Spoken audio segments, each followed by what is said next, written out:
Buenos días, mi nombre es licenciada Tatiana Segura Castro, yo soy tecnólogo médico, fisioterapeuta, perteneciente al Departamento de Medicina de Rehabilitación del Hospital Daniel Alcides Carrión, y hoy tengo el agrado de compartir con ustedes la información acerca de la postura y el alineamiento corporal en el paciente con parálisis cerebral hospitalizado. Entonces, comenzamos con la primera diapositiva y se trata del concepto acerca de la parálisis cerebral. Como sabemos, la parálisis cerebral se refiere a trastornos neurológicos no progresivos que aparecen en la infancia y que afectan el desarrollo del movimiento, pero no solamente afecta el desarrollo del movimiento, sino también la postura y la coordinación. Luego del concepto vemos la siguiente diapositiva donde encontramos los factores de riesgo. Estos factores de riesgo van a aumentar la probabilidad de sufrir una parálisis cerebral, y entre ellos tenemos las infecciones durante el embarazo. Estas infecciones pueden ser infecciones bacterianas o pueden afectar con infecciones virales, ¿no? Esto puede acarrear que el paciente conlleve una parálisis cerebral. Otro factor de riesgo es el nacimiento prematuro o bajo peso al nacer, y a mayor prematuridad o menor peso va a haber mucho más riesgo de padecer esta parálisis cerebral. La incompatibilidad sanguínea, que se refiere a la dificultad o a la degradación de los glóbulos rojos, y estos se descomponen rápidamente provocando también daño cerebral. En cuanto a la presentación de nalgas al nacer como factor de riesgo, es importante saber que mientras el parto sea muy prolongado, que venga con problemas, va a haber mucho más posibilidad de que el paciente tenga un sufrimiento fetal. En cuanto al factor de riesgo de la ictericia, que sabemos que es el aumento de bilirrubina en la sangre del bebé, si esta se hace severa, se puede presentar el kernicterus, y esto es bastante riesgoso para el funcionamiento del cerebro. Y como último factor de riesgo, las alteraciones postnatales, ¿no? Como por ejemplo el sacudimiento, el golpe o la caída del bebé, que se pueda golpear la cabeza. Entonces esto aumenta la probabilidad de tener una parálisis cerebral. En cuanto a los signos y síntomas de esta enfermedad, la principal, la que se nota mucho y es bastante difícil controlar, es la alteración motora. Esta alteración motora impide que este bebé logre los desarrollos los hitos del desarrollo neuromotor. En este caso, el paciente tiene dificultad para, por ejemplo, elevar la cabeza o hacer los giros o reptar, inclusive dificultad para poderse sentar solo, o lo hace, pero lo hace en un tiempo prolongado, no en el momento en que este bebé debe hacerlo.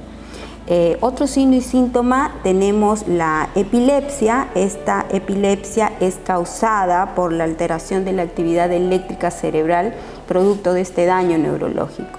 En cuanto a la tensión muscular, la mayoría de las parálisis cerebrales cursa con hipertonía, y esta hipertonía hace que los músculos, que el bebé no logre el control muscular, pero esto debido al desgobierno de la función cerebral.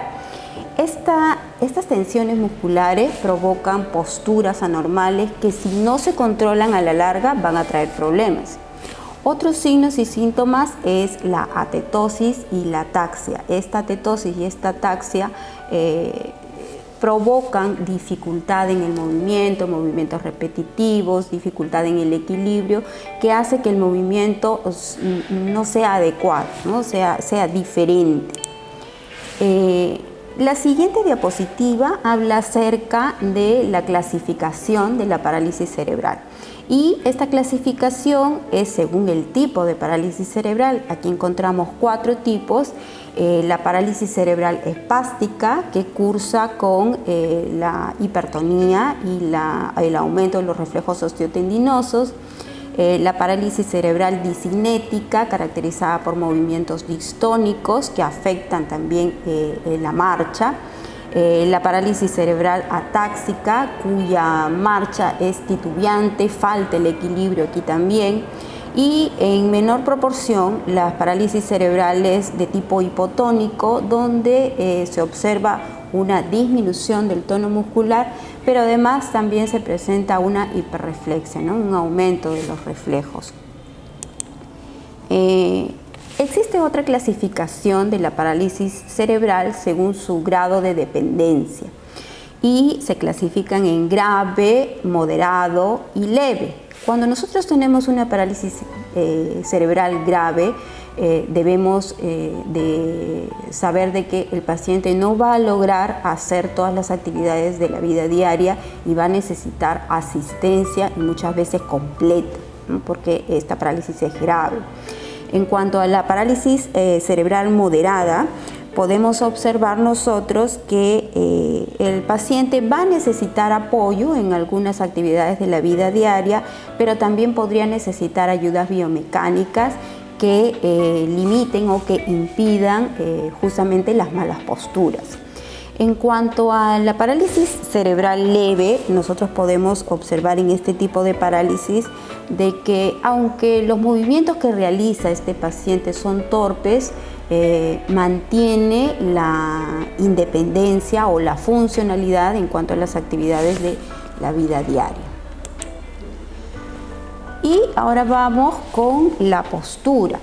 Esta postura es aquella postura que adopta el paciente en cada segmento corporal, y cada segmento corporal tiene articulaciones que se tienen que colocar de una forma adecuada para mantener el equilibrio, y este equilibrio se mantiene distribuyendo nuestra masa corporal en relación con la gravedad sobre una base de sostén o una base de sustentación. Entonces, donde yo me coloco, necesito adecuar mis articulaciones para mantener una posición.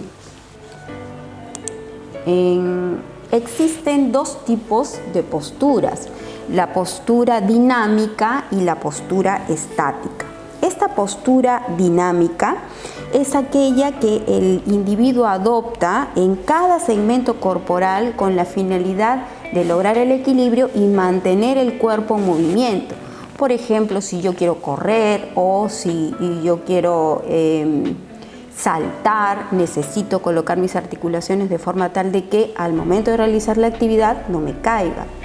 En cuanto a la postura estática, vamos a ver que es la postura que mantienen los segmentos corporales, pero en una situación específica de quietud. Aunque yo no me mueva, yo necesito que mis articulaciones estén alineadas en una posición y que se mantengan en esa posición. Entonces habrá que regular la musculatura, el control del tono, disculpen, que es necesario mantener de forma adecuada y justamente evitar que yo me mueva, ¿no? Quiero estar inmóvil y no me quiero mover, entonces tengo que controlar mis músculos para poder realizar esta actividad o para poder estar quieto en todo caso. Existen características en cuanto a la postura de la parálisis cerebral. Como les había dicho, la parálisis cerebral más común es la espástica, y esta patología tiene algunas características en donde la postura se halla de forma inadecuada, la musculatura va a contraerse mucho más. Y, por ejemplo, en esta primera figura que observamos, vemos al miembro superior de este paciente que tiene parálisis cerebral severa. Vemos que el hombro está en aducción, el codo en flexión de 90 grados, la muñeca en flexión y los dedos también en flexión y cerraditos, ¿no? Entonces tenemos flexión de codo, muñeca y dedos. Esto es provocado por la sinergia flexora que provoca la parálisis cerebral en este miembro superior. Aquí tenemos acortados los aductores del hombro, el dorsal ancho, el romboides mayor, el pectoral mayor, los flexores de codo, como son el bíceps braquial, el braquial anterior. Inclusive, cuando nosotros observamos esta flexión de dedos, podemos observar que el pulgar se encuentra dentro de esta flexión de dedos, obligando a este pulgar a que esté cautivo, ¿no? Entonces, la idea de tratar a este paciente es justamente liberar todas estas articulaciones de esta tensión exagerada que tiene. En la siguiente diapositiva vamos a ver dos figuras en donde podemos observar los acortamientos musculares que provocan alteraciones de pie, como por ejemplo el pie equinovaro, que se encuentra en el lado derecho de la figura que estamos observando. Vemos una plantiflexión exagerada, un valgo de tobillos, y si nosotros no controlamos este tipo de postura o de posición en el cuerpo, esta se va a perennizar y luego se va a anquilosar. No vamos a poder regresar otra vez a la posición normal. Y en el lado izquierdo de nuestra figura vamos a ver otra alteración con acortamiento muscular, pero que hace que el pie se vuelva talo y con un tobillo varo inclusive, ¿no? Este pie talo también, en este pie talo también se observa la flexión de dedos. En cuanto a los miembros inferiores, en esta siguiente diapositiva, nosotros podemos observar las alteraciones de la cadera. En cuanto a la cadera, vamos a ver de que la excesiva tensión muscular va a provocar un cruce de los miembros inferiores, llamado posición de miembros inferiores en tijera. Esto es provocado por un acortamiento de los músculos aductores de los miembros inferiores que provoca poco a poco alteraciones en la cadera, como por ejemplo la subluxación de cadera. Y que si los aductores jalan demasiado los miembros inferiores, vamos a tener ya una luxación completa. Y aparte de esta luxación o subluxación, podemos observar con el tiempo, al pasar los años, una artritis degenerativa y también rodillas flexas que pueden cursar con dolor. En la siguiente diapositiva vemos una figura donde encontramos a la columna vertebral, ¿no? El tronco y la columna vertebral, estas no son ajenas a esta alteración en la postura del paciente con parálisis cerebral.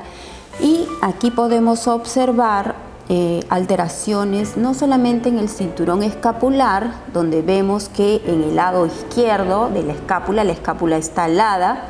El cinturón pélvico hay una inclinación, inclusive podemos ver más adelante una rotación de pelvis, y estas alteraciones en ambos cinturones van a provocar una inclinación en la columna vertebral. Esta inclinación en la columna vertebral se va a traducir en una escoliosis, que si no se maneja y no se dan las pautas necesarias para poder corregir esta postura, corregir este tronco, vamos a tener alteraciones muy importantes como la rotoescoliosis, ¿no? He visto en pacientes adolescentes con parálisis cerebral con dificultad para acceder a los servicios médicos, inclusive a la fisioterapia, y he visto pacientes con rotoescoliosis severas que cursan con mucho dolor, ¿no? La posición de descanso de estos pacientes es imposible por esta alteración en la columna. Ahora vemos el alineamiento corporal.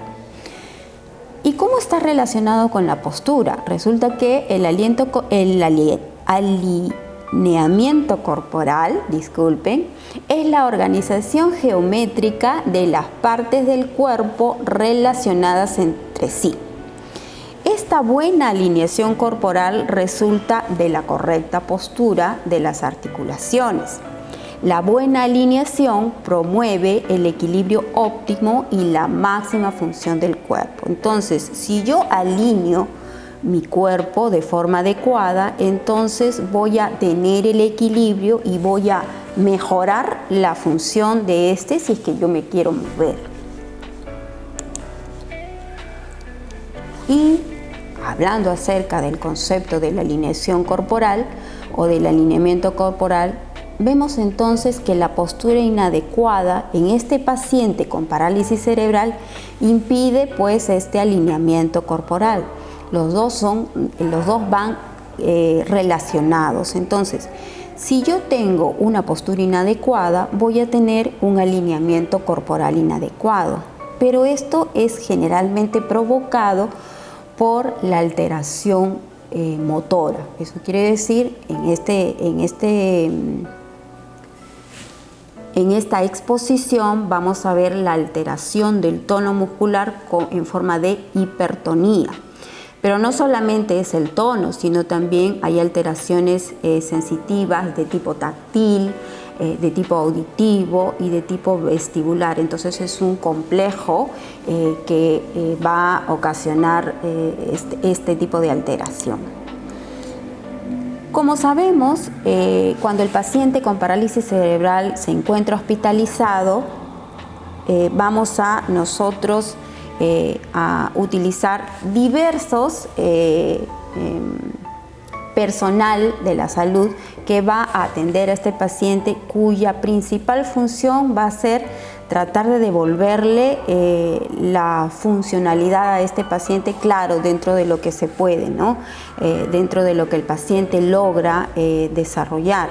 En cuanto a la intervención de rehabilitación, sobre todo en la fisioterapia, nosotros vamos a orientar este manejo a mantener y mejorar la postura. Si yo mantengo y mejoro la postura, el alineamiento corporal también va a ser mejorado. Y esto sobre todo para evitar deformaciones en el paciente, para evitar úlceras y también para fomentar el movimiento.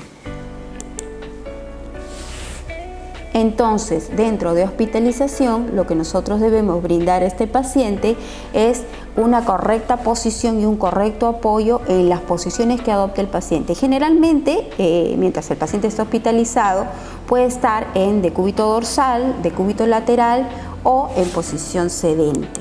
En la siguiente diapositiva, nosotros vamos a observar tres imágenes. La imagen superior es aquella en donde vemos la inadecuada postura de esta paciente que tiene una parálisis cerebral severa. Aquí observamos la cabeza rotada hacia el lado derecho, los miembros superiores con una sinergia flexora que obliga a la flexión de codo, muñeca, dedos y pulgar cautivo. En la parte inferior vamos a tener a los miembros inferiores inclinados hacia un lado en hiperextensión. Y esto es por una sinergia extensora de los miembros inferiores. En las imágenes inferiores vamos a ver nosotros ya la cabeza rotada, alineada con una almohada, y al lado derecho de esta almohada vamos a colocar algo así como un rodillito para justamente evitar esta rotación. Los hombros están en una mejor alineación, los codos en menor flexión, la muñeca derecha ya está en una posición neutra de la muñeca, los dedos en apertura y el dedo pulgar que estaba cautivo ya está liberado. En los miembros inferiores vamos a dar un apoyo en hueco popliteo, pero también vamos a dar otro apoyo en la planta del pie para evitar el equino bilateral. Aunque si es que este equino ha tenido muchos años y no se ha corregido desde el inicio, probablemente sea poco el rango articular que voy a poder mover o que voy a poder corregir. En la siguiente diapositiva tenemos un paciente en decúbito supino o decúbito dorsal, pero aquí este paciente está totalmente desalineado, inclusive casi lo vemos girado a decúbito lateral. Vemos que hay una sinergia flexora de miembros superiores y miembros inferiores con pie equino bilateral y la cabeza también apoyada sobre la almohada. El tema es que la postura es incorrecta. ¿Qué cosa hacemos? En la imagen del lado derecho vamos a ver un paciente en decúbito dorsal con una alineación mucho mejor de los miembros inferiores y con una separación de las rodillas a través de una almohada. En la posición en decúbito lateral, lo más importante es dar los apoyos necesarios para mantener alineada la cabeza y la columna vertebral. Inclusive podemos hacer uso de las almohadas para lograr evitar la aducción excesiva de los miembros que están lejos de la camilla. En la siguiente diapositiva vemos 3 fotos igual. La primera, que es la del lado superior, vemos la paciente con una postura inadecuada. Recuerden otra vez la misma foto que la anterior, la cabeza rotada hacia la derecha, sinergia flexora de miembros superiores, sinergia extensora de miembros inferiores, y lo que observamos cuando la giramos a decúbito lateral es que la cabeza está mucho más alineada. Colocamos una almohada entre los miembros superiores para evitar de que los miembros superiores presionen la caja torácica. Eso también altera la capacidad respiratoria de esta pequeña. Los dedos están mucho más aperturados y el pulgar ya no se encuentra cautivo. En cuanto a los miembros inferiores, para evitar de que esta paciente haga una posición en tijeras, lo que hacemos es colocar una almohada entre los 2 miembros inferiores para aperturarla. En el lado derecho vemos mucho mejor que cómo los dedos comienzan a aperturarse tan solo colocándoles los pañalitos enrollados. Recuerden que algunos de estos pacientes inclusive tienen dificultad para que los familiares los asistan, los vean o simplemente los abandonan y no hay el material necesario para poder realizar nuestra función.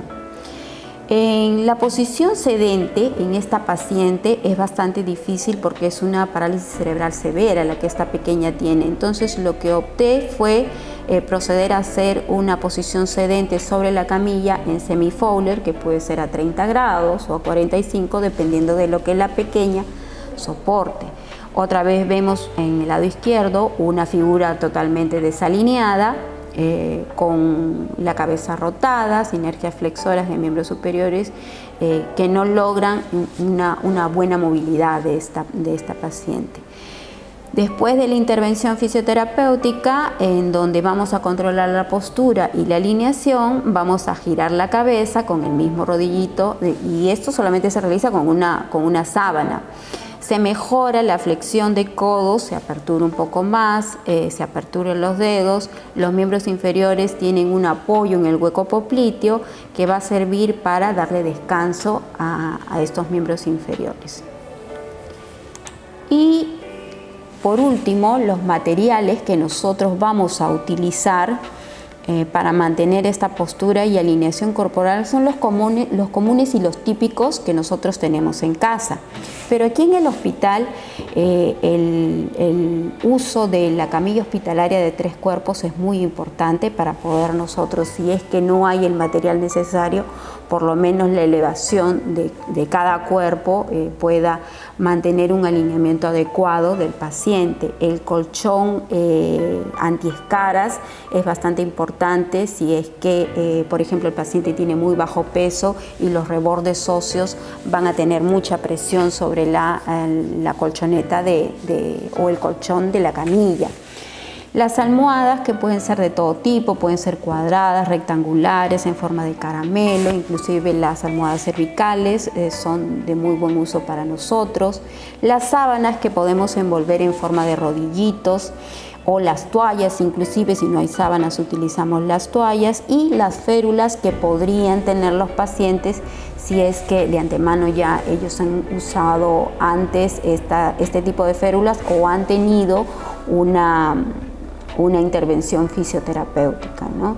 Esto es todo lo que quería compartir con ustedes. Espero que les sirva de mucha ayuda y muchas gracias por la atención prestada.